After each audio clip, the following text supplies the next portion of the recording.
Previously on the MidFlight Crisis.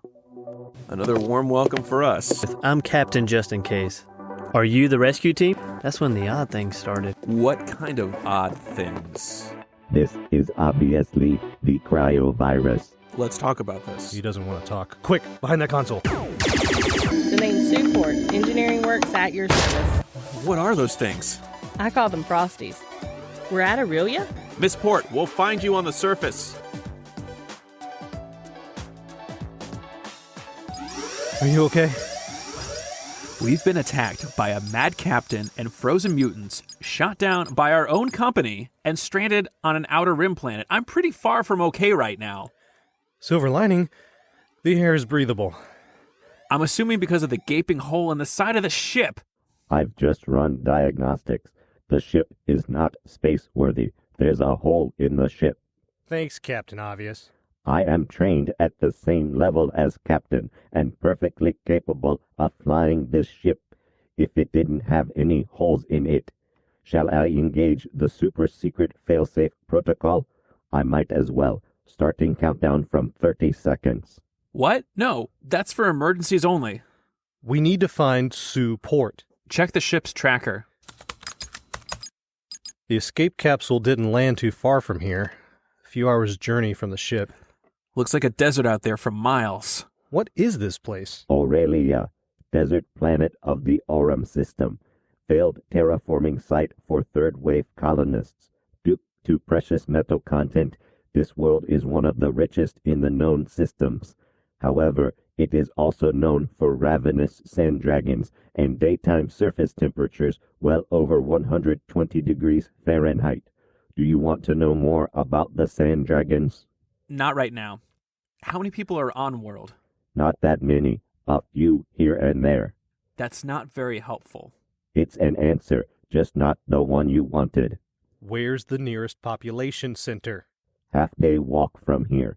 The same direction as the escape capsule landing site. There's no visitor center or rest stop along the way. If Support is alive, she'd be heading that way too. Let's figure out what we have here on the ship to salvage before heading out. Oh, we can retrofit the cryo tanks to use a coolant for the suits, so we don't overheat out here in the desert.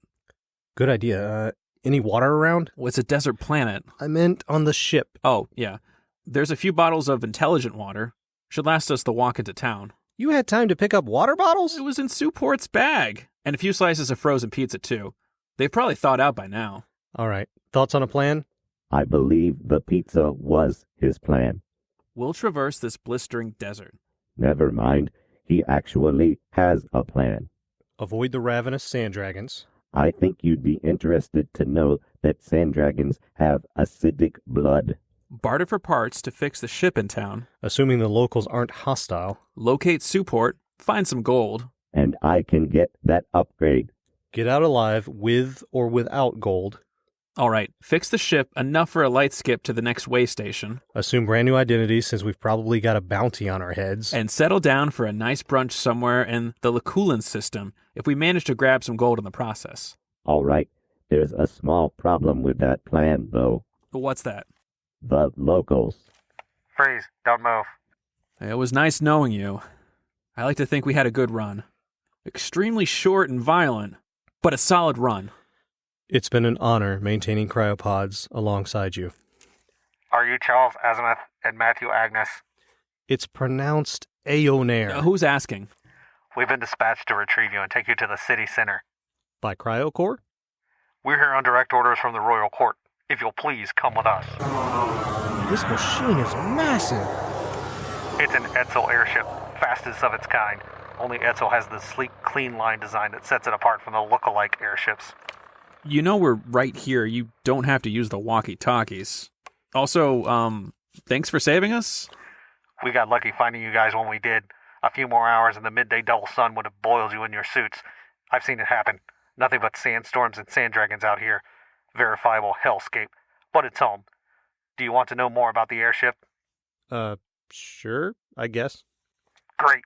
The Edsel has an exclusive teletouch air drive where you drive more safely, more easily than you ever have before. See, both hands can stay at the wheel while the Edsel shifts electrically.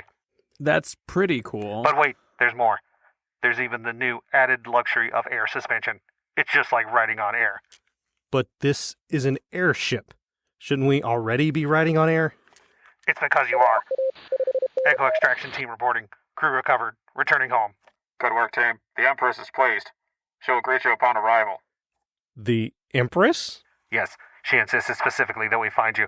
We'll be landing shortly. Where? There's nothing but desert out here. Look below you. Their base is underground.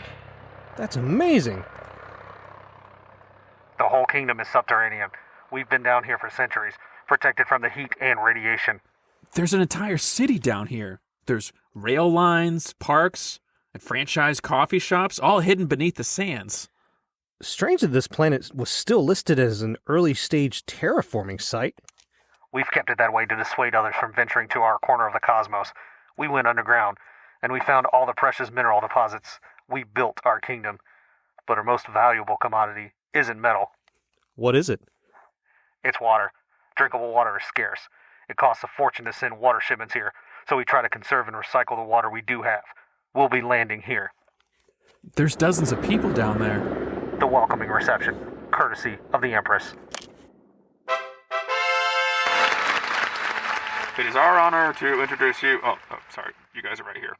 It is our honor to introduce you to the ruler of Aurelia, Susanna Auroraborn of the House Mixcrafferson, last of her name, the Sunburnt, queen of the first colonist, poppy seed of the great everything bagel, breaker of plates, mother of sand dragons.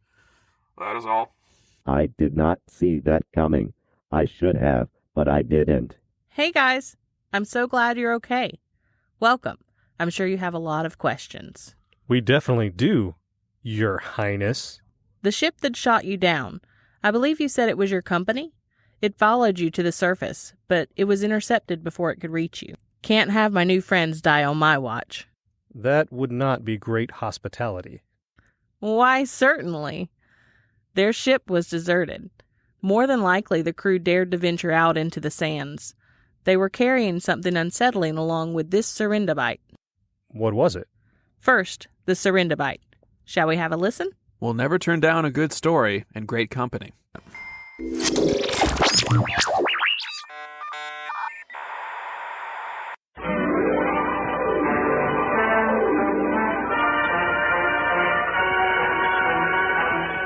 know you've arrived when you drive up in the 1958 Edsel, the car that's truly new from nameplate to taillights. New from the front. New from the side. New from the rear. Only Edsel has the sleek, clean line design. And that's why the unit of measure for the speed of a computer mouse is called a Mickey. Oh, boy. Disney will have a field day with that one. And we're back! Broadcasting from our studio on the pale blue dot we call Earth. We've got a great show for you today. We certainly do. Today we're discussing the general topic of water. There was an American teacher and author named Lucy Larcom. She said a drop of water, if it could write out its own history, would explain the universe to us. But it would get the paper wet. Yes, it would. Probably unusable. But throughout history, humans have settled near sources of water. Look around at any major civilization that began from the beginning of time. It was near some water source. And even today, the great cities of the world are near some water source. And normally that water source was a river, e.g. the Nile in Egypt was a big river for Egypt. Mm-hmm. And the Nile is not just a river in Egypt, you know. The Nile? Yes, the Nile is not. Now, did you know that e.g. actually is Latin? It stands for exemplia grati, which means for example. Now, that's often interchangeably used incorrectly somewhat with ie, which is Latin for id est, which is that is. Sorry, little side note I found when I was scrolling through this. I got distracted. Mm-hmm. A little reservoir of knowledge, if you will. Yes, very nice. Yeah. So when population centers grew too large, they began using different sources for drinking. This led to the need for water transportation. This started out as simple ditches and trenches, but it evolved into something more complicated in advance. Originally, hollow trees were actually used, including hollowed out palm trees in Egypt and bamboo in Asia in order to transport water. Persians had searched for underground aquifers and drilled into rocks above them to direct water into their fields, which was able to help with their agriculture. Kind of an early form of irrigation systems. Yeah. And the Greeks were able to use some of these irrigation innovations to first transport water, and then they were able to purify drinking water, which was able to reduce the number of diseases in major urban centers, major population centers, by a significant amount. They were able to use these things called aeration barrels that was able to purify water. And Alcmaeon of Croton, I think you nailed that. That was perfect. Nailed it.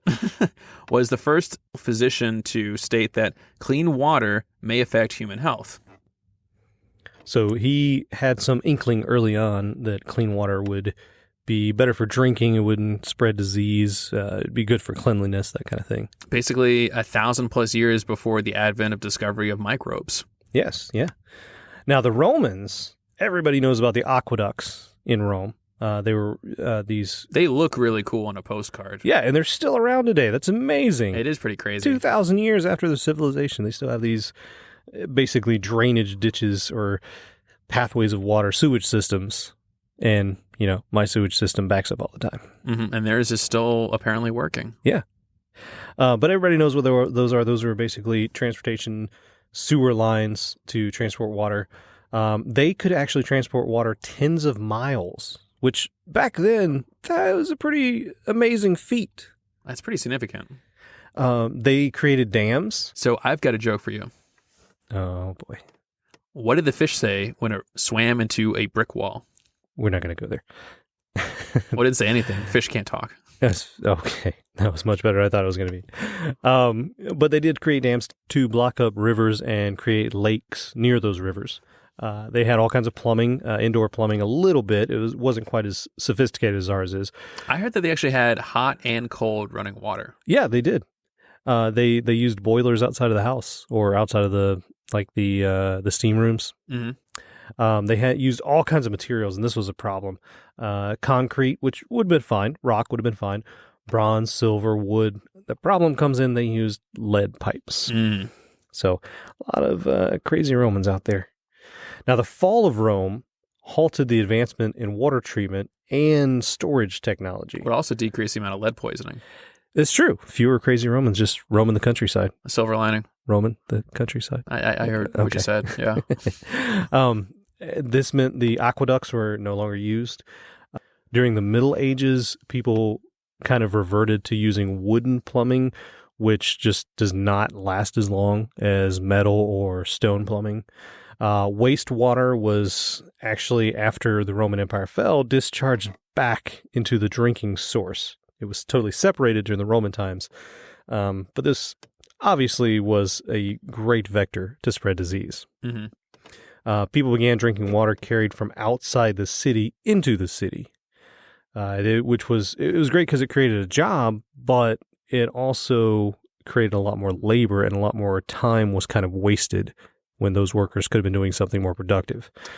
But this is where we get the profession of water bearers and water carriers. And I'm sure they sourced a lot of their water from wells.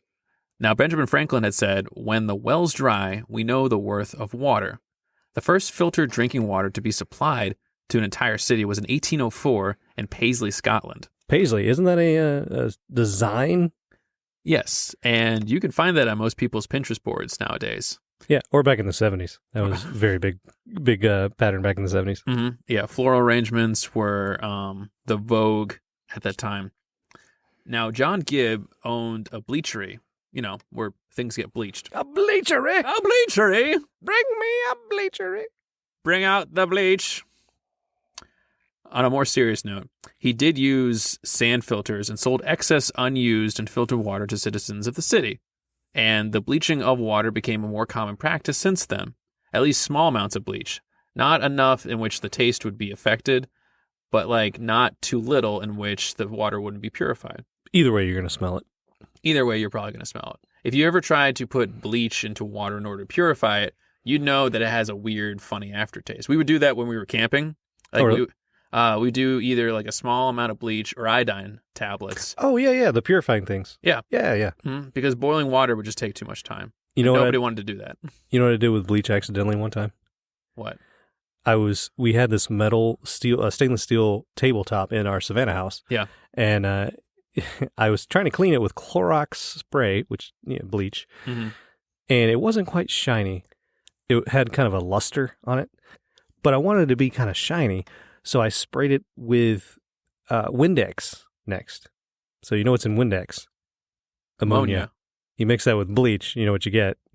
A dangerous situation. Yeah, it's mustard gas. Yeah. It's chlorine gas. So it literally like hoofed up. And I was like, and I ran out of the kitchen. But anyway, yeah. So don't do that, kids. Mm-hmm. Don't start your own chemical warfare inside of your own kitchen. Yes. Yep. Now, you can use chlorine to filter water, though. Mm-hmm. So Paris followed suit in 1806, 2 years later, from John Gibbs' recommendation on bleaching water. And water settled for about 12 hours in storage systems in which they were bleached. There was also filtration through sand and charcoal, and filters in these specialized barrels were replaced every 12 hours in order to change out different systems. Right. Keep everything moving, everything fresh. Mm-hmm. Now, another innovation happened a few years later, almost a century later, 1903. It's a couple years more than just a few. Yeah, a little bit. It was a big span of time. Mm-hmm. I'll go with the flow. We're going to do a lot of water puns today. This is going to happen, isn't it? Mm-hmm. Hydration Nation. Okay. Water softeners were invented. They used sodium ions. They were introduced to the market of water filtration and water management. Traditional sand filtration works very well, but it's incredibly slow. It takes several hours to filter any amount of water through sand. Most pool filters actually use sand in the big tank that's outside of the pool when people go up and like pump water out of it. A huge volume of sand in that thing. Now, in 1981, two scientists with the last names Baker and Taurus created a rapid sand filtration system, and it cleaned using jets of water, which increased the efficiency. So it became much faster to use sand. Otherwise, you're going against the grain. If we were using a wooden filter, I suppose. Grains of sand. Oh, God. Okay. That took a second. All right. I got you. I'm with you. Yeah. Now, currently, and sadly, reservoir's running a little bit dry right now. We're still keeping them coming, aren't we? Okay. Around 1 billion people lack immediate access to potable water. So what does potable actually mean? Drinkable. Basically, it's safe to drink, safe to imbibe. Now, when you look at the people, that's people that have or don't have immediate access 24/7. But when you look at the people that find themselves having a water scarcity at least 1 month out of the year, that number grows to 2.7 billion people, which is close to half the world's population, at least a third of the world's population currently. That's really interesting. Did you know that water scarcity is also affected through gender inequality? Oh, really? Yeah. So women worldwide will spend up to 200 million hours a day collecting water. So you're probably wondering why this is. So because this is one of the main roles for women in developing countries is to collect water for the household. So they're caught in a vicious cycle of poverty due to their lack of time to pursue education or even work and add to the family income. All they can do is maintain the amount of potable water for the family, which is absolutely vital, right? Yeah, it's super sad, but it's super important that they do this. Mm-hmm. Another detriment to constantly carrying water is muscle fatigue. Physical injury is also very common from lifting water for a great distance as well. Worldwide, 1 million people die due to unclean water and or hygiene issues created by unclean water. And that includes a child every 2 minutes approximately, which is very, very sad. Every 2 minutes? Mm-hmm. Oh, man. Yeah.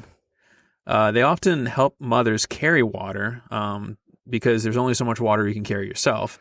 So this is a vicious cycle of not only women, but women and children. Yeah. So this removes children from the educational system in developing worlds. And it's an estimated about $260 billion is lost in potential revenue due to the loss of productivity. Wow. Yeah. So this is from time lost searching for, gathering clean water. I mean, this could be spent, working, learning, increasing productivity for your village, your home and household, your community. Also, the health cost of correcting this alone would add an additional $18.5 billion to the global economy. Wow. So this is probably something we should definitely look at globally. Yeah. We go around and police plenty of the world. We could police water a little bit better, I think. So how much of fresh water is available? I'm glad you asked. It's actually only about 3%. Gasp. That's fresh water. Yes.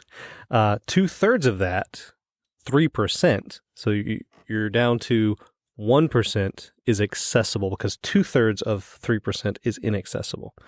Well, that's math for you. Yeah. That seems almost impossible. But I'm not a rocket surgeon, but that checks out. Oh, I hate doing surgery on rockets in the morning. Mm-hmm. A lot of this water is frozen in glaciers. We also have droughts, and water gets polluted just because people are jerks in general. They throw things into the ocean or rivers or even on the ground, eventually it can wind up in groundwater. Changing weather patterns, creating droughts and different storm systems. And it could also be natural pollution like tornadoes, hurricanes, that kind of thing, making normally potable water undrinkable. The lack in efficiency. For example, we use a lot of water to water plants in farms.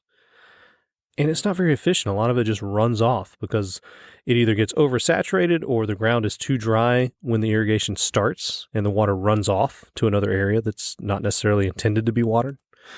So finding ways to increase the efficiency of agricultural watering would definitely help with water waste. I'm sure you've seen people watering their lawns for an inordinate amount of time, especially during the summer months. Oh, yeah, absolutely. I have a sprinkler system installed in my house. I turned it off as soon as I bought the house. I don't plan on really using it. As long as the grass is somewhat green, I don't really care. It's a waste of water, in my opinion. Do you know what the most dangerous brackish water that's available in metropolitan areas is? No. So it's the water storage in sprinkler systems inside of buildings. So it's technically standing water because it always has to be available outside of a pressurized system. So if the water pressure fails, they would still have to have fire suppression systems through the sprinklers. So the water storage is always there in the building. Yeah. So are you saying that's potable water? No, it's not potable at all. It's standing water. So anything that water touches becomes contaminated from whatever is inside of the pipes in those buildings. And those buildings can be pretty old. Yeah. Right? Yeah. And that water it's a city, so it's a concrete jungle and water just runs everywhere to the outskirts of the city. Wow. Pretty much ruins everything. So if the fire doesn't destroy something, the water would. Wow. Yeah. That's a fun fact. That's not so fun. Oh, it's not fun. Yeah, but it's a fact. Now, there's also been a sharp increase in the demand for water for industrialization. I demand water. Yes, I am a machine. Bully. But yeah, using machines and different things, cooling systems, things like that. Unfortunately, there's also an unequal distribution of water with the worldwide population. A lot of desert areas in places like Africa and Asia get a lot of droughts. Also, kind of the poorer populations of the world. And, we in America probably don't really think about it because you go and easily turn on a faucet and pretty much anywhere you get mad if it doesn't work. Oh, yeah. Some people will leave their faucet on while they brush their teeth just so they can hear the sound of water. I'm guilty of that. I'm not gonna lie. I've done it before too. I don't do it to hear the sound of water. I just do it because I'm lazy. It's a nice white noise in the background. It's a good wake up call to think about. Some people also will warm up their shower, quote unquote, by letting the water run until it gets hot. Now it only takes actually a couple seconds for the water to reach a warm enough temperature for you to get in without feeling that you're going into an ice bath. But some people will actually let it run up to 5 to 10 minutes before they hop in the shower, and that wastes dozens of gallons of water. Yeah. Wow. I can't say I haven't done that too. But like I said, this is a good wake-up call. This is something we should all work on because there are people out there that could have water if we just focused on it a little bit more. Mm-hmm. Now, there's also been a depletion of groundwater. This is an interesting thing. When I was in college, They were talking about the Floridian aquifer. Now, we're here in Georgia right now, Georgia in the United States. There's an aquifer that's right below our feet. It's a couple hundred feet down. At one point, it would squirt water up 40 feet into the air. It was basically an artesian well. And it would also flow for miles out into the ocean off the tip of Florida and out of Savannah, for instance. Mm-hmm. But due to overuse, this flow that went out miles off the coast of Savannah and out of Florida actually started sucking salt water back from the ocean because people contaminating the aquifer. Yeah, because people from all the way from Atlanta, where the aquifer starts, down to Savannah had overused this aquifer so much, sucked water back in, and made everything brackish and kind of undrinkable for a little while. Humans. So we had to it's really sad. We had to limit water and on certain days, like you couldn't wash your car, you couldn't do this, couldn't do that, which is something we should probably do way more often anyway. But now this particular aquifer in Georgia, the Floridian aquifer, supplies 10 million people with water. So you can imagine. That's a lot. Yeah, it's quite a few people. Just a little bit of change for 10 million people, and you can easily fix that problem. Yeah. Now, this is also a worldwide problem because cities have caused their underground water supply to drop 10 to 50 meters in similar situations with aquifers that are a couple hundred feet down. But you can imagine how much water, these things are miles wide. And if you drop 10 to 15 meters, cities like Mexico City, Bangkok, Beijing, Madras, and Shanghai, some of the most populated cities in the world, have dropped a ton of water just in their underground water supply. So you wouldn't recommend investing in real estate in Shanghai for the next 10 to 25 years? At least not if you're a big fan of using water willy-nilly however you want. That makes sense. There's an interesting quote by Autumn Morning Star. She is a Native American storyteller and magician. Going to put that in there as well. I really want to meet this person. Yeah, she seems like a very interesting person. When life places stones in your path, be the water. A persistent drop of water will wear away even the hardest stone. And I believe that's true. So, the downside of water-related education, how do we fix it all? It's much easier said than done. There's disbelief in the lack of disappearing fresh water out there. And like you said before, it's a small fraction of a small percentage that's actually drinkable and available to the majority of people that have access to it. We need to make the public aware that there is a water scarcity even here in the U.S. There are water deserts that exist in underserved towns and communities, and that everyday practices will impact the future of water availability. So stewardship is an important role. We need to be mindful of how much water we use, how much water we have currently, and how long that's going to last us for the foreseeable future. And then we also finally need to look at innovation. New conservation technologies will have to be invented to deal with overused aquifers, changing weather patterns, changing amounts of rainfall, increased frequency in tornadoes and hurricanes and other weather anomalies. Newer, more efficient farming irrigation methods need to be created to conserve the mass amount of water wasted in overwatering fields and to prevent runoff of chemical pollutants that will destroy very delicate water habitats. And we also need to look at capturing and filtering wastewater. That will be paramount to conserving water in the future. Yeah, and another thing we can do is look at desalinating water, like using methods to... Getting the saline out of it. The saline, yes. Saline. I used to know a saline. A Celine Dion? My heart will go on. Now, historically, desalination has been expensive.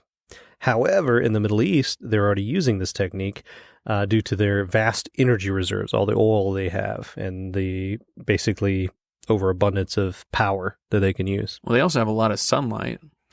That's true. Yeah. They could go solar. They should go solar. Yeah.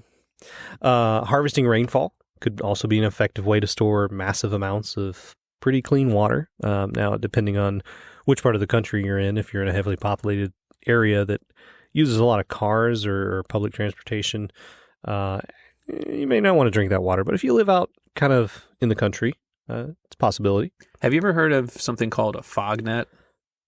I have not. So in South America, around the Andean mountain range, they do have a system of nets, I believe called fog nets, that they actually keep like very finely woven fabric out on these ridges, and then it's supposed to collect the dew and coming off of the fog. And this is actually a primary drinking source of water for local residents. Oh, wow. That could be a very useful and very inexpensive way to create new water. Mm-hmm. I know there is a kid somewhere. Oh, man. There's a kid everywhere. Well, there's kids all around. Kid downstairs right now. But no, there's a kid somewhere. He created a way to filter out water vapor from just air. And it would create I think it was like a liter every hour or something like that. It was insane. Did he win his high school science fair? Yeah, he should win the Nobel Peace Prize, or the Nobel Prize, at least for science. I mean, that was incredible. Now, there's also plenty of room to improve our infrastructure. We could update the sewage systems, the old piping systems that we have. For instance, I'm from Savannah. I lived there for several years. Tybee Island, which is a very popular place, the beach closes all the time because there's a sewage plant on the north side of the island, and they expel too much raw sewage. And their bacteria levels are too high to swim safely. You can get an infection just by swimming in the water. Now, Sylvia Earle, an American marine biologist, author, and National Geographic explorer, pretty cool title if you ask me, she said, "No water, no life. No blue, no green." That's deep. Yeah, it's a really good, it says a lot. Mariana Trench deep. It says a lot. The Challenger deep. Oh, dear Lord. It says a lot without saying a lot. Now, how do we fix all this with economics, regulation? Regulators! Providing fines. I'm just going to keep talking. Providing fines, or levying fines, I should say, for people that overuse water. Nobody really is going to like this idea, but maybe raising the price of the water bill. So you think about no one's going to like it at all. It's like a tax, but it sounds exactly like a tax. This is something that affects the entire world. So it's something to think about. But it may quell overuse. But no matter what we do, we have to enact some kind of policy to help us preserve water. You're absolutely right. We need to create viable commercial loops of water as an option. So one such method could be sewage treatment plants using wastewater to fertilize crops. Now, the crops in turn could purify the water by removing these waste and then use anything else extra as nutrients. Kind of like an enclosed ecosystem. Yeah. And these are being used on small scale with fish farming as well as hydroponics, in which the nutrients from the fish waste is actually being recycled and used to help grow the plants. Now, another thing we could look into is shrink corporate use of water, which currently accounts for about 22% of the global consumption of water, which is a very large proportion compared to consumer allocation. So there are people in the world who don't have access to clean water through no fault of their own, but over a fifth of the world's water consumption comes from corporations. Exactly. There should be harsher punishments that could be levied for pollution. There's absolutely no reason to pollute nowadays, people. Come on. Let's be serious. Was it real talk the kids say these days? I think we can all agree on that. You're a lazy bum if you throw something out in your car. Throw it in the trash. Throw it, or better yet, take it to a recycling center. Oh, if you want to hear our episode on recycling. Oh, recycling alert. Lightspeed episode alert. Mm-hmm. But seriously, yeah, who pollutes anymore? Now, another way you can help solve this problem is to donate to charities. I don't really feel comfortable suggesting a particular charity. Every once in a while, a charity undergoes scrutiny because of some scandal. So research on your own, figure out who you want to give to, what you think is a viable cause, and go from there. Mm-hmm. And your donation is not just a drop in the bucket. Still going. We're still going. Oh, okay. Yeah. I mean, we're almost tapped out. Oh. There's a really nice quote by W.H. Auden. He's a poet. He had said, "Thousands have lived without love. but not one without water. I feel like that's a very powerful quote. You can only live for a few days without water. You can live for several weeks without food. Depending on your BMI. Exactly. Depending on how much extra cells you have. Mm-hmm. But water is a lot more essential than any kind of food that you can ingest. Absolutely. Yeah. So average water usage. According to the EPA, the average American uses about 88 gallons of water daily. That's a lot. Household leaks account for over 9,400 gallons of water wasted per family a year. So other water scarcity facts. 844 million people do not have access to fresh water. And 2.3 billion people do not have adequate access to basic sanitation. Also, a fun fact, World Water Day is March 22nd. So mark your calendars. Make sure we celebrate that. This is something we really should be serious about. Mm-hmm. Also, 1 in 4 people will be affected by inadequate fresh water supply in 2050, which is a horrifying statistic. And like we said earlier, 200 million hours are spent carrying water daily by women That is and children. so much time wasted. Mm-hmm. So let's go into the benefits of clean water. Now, when all this time is spent carrying water, there isn't any time for education, like we said before, which is one of the greatest drivers of an individual or family out of poverty. It prevents the spread of illness. Irrigation of private and community gardens is important with clean water.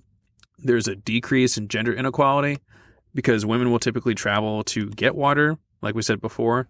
There's improvement in household income due to decreasing healthcare costs from bad water-related illnesses.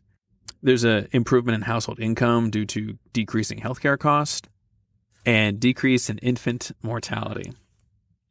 So there's this physician, Dr. John Snow. I believe you might want to touch on this subject a little bit. In 1854. Jon Snow? The guy from Game of Thrones? No, better. Oh, better than Jon Snow? Wait, Yeah. He is Jon Snow.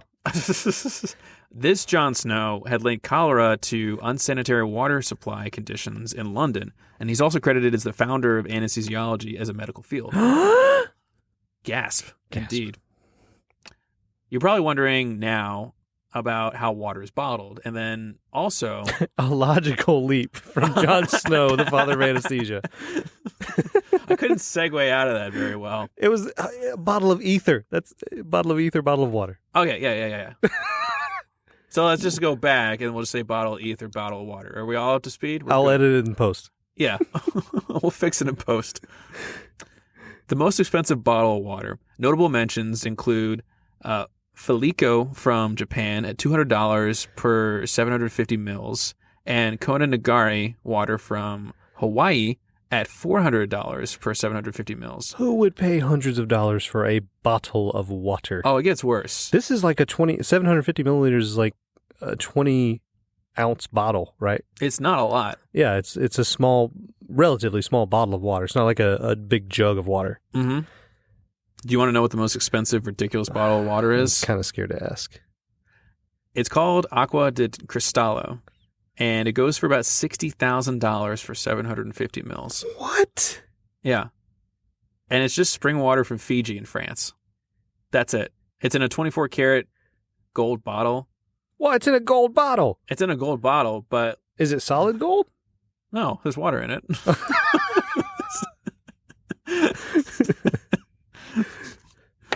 But on a more serious note, the World Resources Institute estimates that water security would cost about 29 cents per person per day from 2015 to 2030. So that equates to about $106 per person per year. So if you think about it, if you buy one bottle of that godforsaken Agua de Cristallo, that would be the same as securing water for roughly 567 people for a full year. Just one bottle. Wow. This is what I'm saying. This is a small change everybody could make to fix this problem. It really is. And a future problem that begs consideration would be the dangers of the commodification of water. So water futures have actually started trading similar to gold and oil on futures markets. Water is a basic human need, and a dangerous precedent is set when investors and financial institutions treat water as an asset, making it subject to market manipulations, like price fluctuations.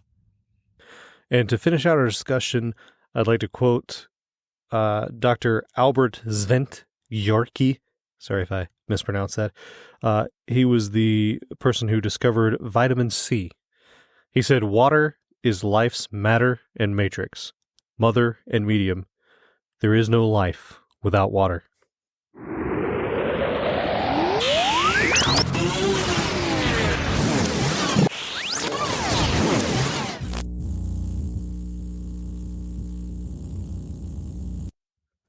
You said you found something unsettling on that Cryo Corp ship. Yes, they had a Frosty. It's here? We're safe. It's contained. You may be surprised to know that it's a familiar face. Let me take you to see it.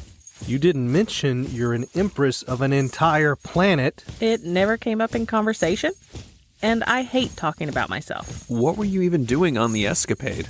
Myself and my elite vanguard infiltrated the ship under the guise of mechanics and service personnel. You were curious about the Frosties. Yes. You see, our kingdom is very wealthy. However, the heat is of a constant concern. We've been looking for a renewable coolant system to regulate the temperature down here. And when I heard that there were individuals that generated a permanent frost on whatever they touched, well, I couldn't resist to know more. And you were the only one left. We all know how that story ended. But you've brought one here, even after what's happened? Because of what's happened.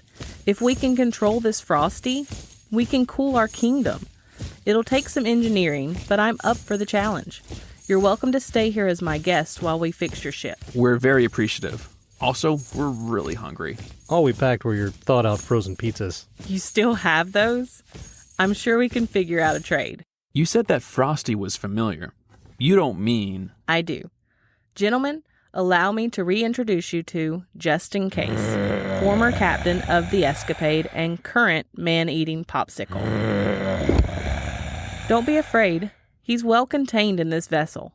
Nothing short of a direct attack from a sand dragon would break the seal and let loose this creature upon our city. Oh, you've got to try these bundt cakes the royal pastry chef makes. They are out of this world. What was that? Bundt cakes. They're small, donut-shaped cakes, typically with a glaze or a... No, that sound. You don't think it's a sand dragon, do you? I'm no sand dragon expert, but that's probably what one sounds like. Oh yeah, that's definitely a sand dragon. We'll get 1 or 2 attacks a week. No worries, one hasn't breached the city walls in over 200 years.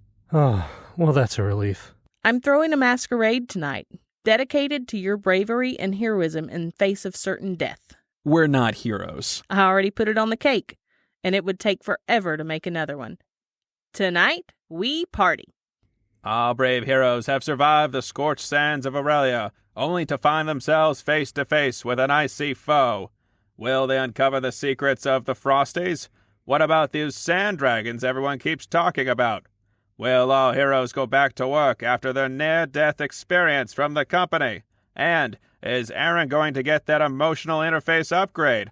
All these and more on the next episode of The MidFlight Crisis. That's our show. We hope you enjoyed it. Remember, we exist within the universe. And the universe exists within ourselves. We're all the stuff of stars. So have a stellar day, everyone. And thanks for stopping by our corner of the cosmos. This has been the MidFlight Crisis podcast. You can support important spaceship repairs and maintenance by subscribing to the MidFlight Crisis Patreon page. We'd love to hear your suggestions about the show and future topics, and we appreciate your support, ratings, and reviews. This endeavor isn't possible without amazing listeners like you. Thanks for sharing your space and time with us. We'll see you on the next adventure. We'd love to hear your thoughts. Drop us a line at intrepidtransfer@gmail.com. Thanks for listening.